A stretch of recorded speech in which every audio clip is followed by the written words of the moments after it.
So let's start by installing Redux and React Redux. So I'll quit the npm start process and I'll simply run npm install -- save Redux and React Redux. Hit enter to install these two packages so that we can use them here and can conveniently access our Redux store in the React application. Once this is finished, you can of course restart your build process and the development server with npm start to see your lovely application again. Now, with both installed, it's of course about time to again create our store, the reducer, and the actions. For that, I'll again reintroduce a folder directly in the source folder, which I'll name store. And in there, I'll add a new file, reducer.js, and of course actions.js, because I want to export my actions as constants to again prevent me from mistyping or introducing some errors just because I try to hardcode strings in multiple files. So therefore, let's now start with the basic action types we'll probably need. If we start with the burger builder and really the core functionality of building that burger, we can dive into the burger builder container and have a look at the methods we created there. We got a add ingredient handler and we got a remove ingredient handler. These of course are the two main things we do, add ingredients and remove ingredients. So therefore we probably want appropriate actions.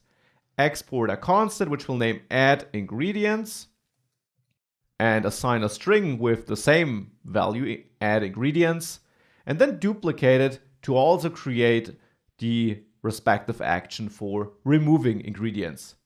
And actually, we can name it add ingredient, remove an ingredient, because we never add more than one or remove more than one at a time.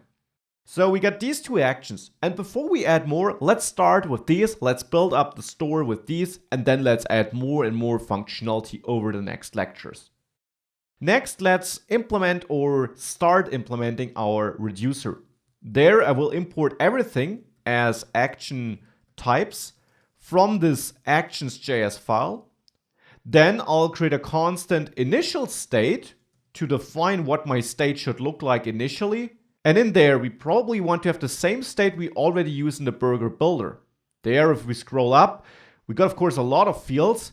Now I said I want to start with ingredients and the total price. So let's copy these two and move them over into the reducer. So now we got ingredients and total price there too in the initial state.